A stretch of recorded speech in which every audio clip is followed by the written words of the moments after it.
ৰঙালী বিহু কাষ চাপি অহাৰ লগে লগে দেখা গৈছে অসমৰ প্ৰান্তে প্ৰান্তে বিহুৰ আখৰাৰ ৰাইজ ব্যস্ত হৈ পৰিছে।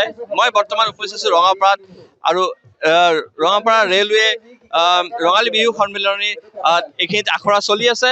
মোৰ কেমেৰা পাৰ্চনে দেখাব চেষ্টা কৰিব। এইখিনিত আখৰা চলি আছে। মই এই কমিটিৰে সম্পাদক মহোদয় আছে, তেখেতৰ পৰা মই কিছু কথা জানিব চেষ্টা কৰিম। হয়, 58তম ৰঙাপাৰা ৰেলৱে বিহু সন্মিলনৰ তৰফৰ পৰা আপোনালোকলৈ আন্তৰিক অভিনন্দন আৰু আগতীয়াকৈ বিহুৰ ওলগ জনাইছোঁ। 1964 চনতে স্থাপিত হোৱা এই ৰঙাপাৰা ৰেলৱে বিহু সন্মিলনে 58 বৰ্ষত ভৰি দিলে। এই বছৰো আমি তিনিদিনীয়া কাৰ্যসূচীৰে এই বিহুখন উদযাপন কৰিবলৈ আগবাঢ়িছোঁ। সেই বিহুৰ উদযাপনৰ পৰিপ্ৰেক্ষিততে আমি এক 10দিনীয়া কৰ্মশালাৰ আয়োজন কৰিছিলোঁ। এই 10দিনীয়া কৰ্মশালাৰ আজি আমাৰ শেষৰ দিন আমি অনুষ্ঠিত কৰিছোঁ। এই পৰিৱেশ মোৰ কেমেৰা পাৰ্চনে দেখাব চেষ্টা কৰি আছে।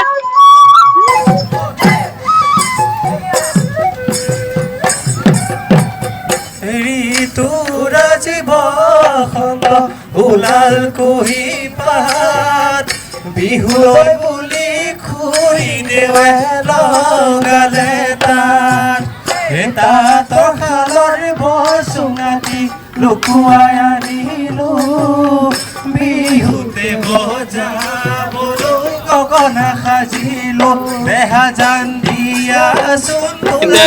প্ৰশিক্ষক আছে আমাৰ ওচৰত, মই তেখেতৰ পৰা জানিব চেষ্টা কৰিম কেনেকুৱা শিকোৱা হৈছে, কি বিষয় জানিব। নমস্কাৰ। পোনপ্ৰথমে মই জংকাৰ সাংস্কৃতিক গোষ্ঠীৰ ফালৰ পৰা সকলো অসমবাসীক ৰঙালী বিহুৰ আন্তৰিক শুভেচ্ছা জ্ঞাপন কৰিছো। আমি ইয়াত 58তম ৰেলৱে ৰঙালী বিহু সন্মিলনত আমাক যিহেতু বিহুৰ প্ৰশিক্ষণৰ কাৰণে নিমন্ত্ৰণ জনাইছিল, তাৰ জৰিয়তে আমি ইয়াত ঢোল বাদন শিকোৱা হৈছে আৰু আমাৰ বিহুৰ যিখিনি বেছিক ডান্স সেইখিনি ভংগীমাখিনি তাৰ জৰিয়তে আমি শিকাইছো। যিহেতু ইয়াত বিভিন্ন জাতি জনগোষ্ঠীৰ লোকে বসবাস কৰে, অসমীয়াই নহয় ইয়াত। আমাৰ ভাল লাগিছে, সকলো ওলাই আহি পেলাই আমাৰ বিহুৰ প্ৰতি আগ্ৰহ দেখুৱাই বিহু শিকিবলৈ আহিছে আৰু অভিভাৱকসকলৰ যথেষ্ট সহযোগ ইয়াত দেখিবলৈ পাইছো। খুব ভাল লাগিছে।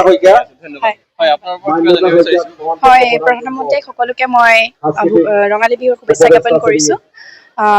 আৰু ইয়াত দেখি মোৰ খুবেই ভাল লাগিছে। আচলতে অভিভাৱকসকলে লৈ আহিছে নিজ নিজৰ কণমানি ল'ৰা ছোৱালীবোৰক আৰু সুন্দৰভাৱে ইয়াত বিহু শিকাইছেহি। ইয়াত অকল অসমৰ বুলিয়ে নহয়, উত্তৰ প্ৰদেশ আৰু বিহাৰ সকলো অসমৰ ৰাজ্যৰ যিমানখিনি ল'ৰা ছোৱালী আছে সকলো ইয়াত উপস্থিত হৈছেহি আৰু বিহুটো সুন্দৰভাৱে লৈছে। গতিকে খুব ভাল লাগিছে আৰু আকৌ এবাৰ ৰঙালী বিহু শুভেচ্ছা জ্ঞাপন কৰিছো। ধন্যবাদ জনাইছো। হয়, এইখিনিতে দেখা পাইছো ৰঙাপাৰা ৰেলৱে ৰঙালী বিহু সন্মিলনীৰ এই বিহু আখৰা।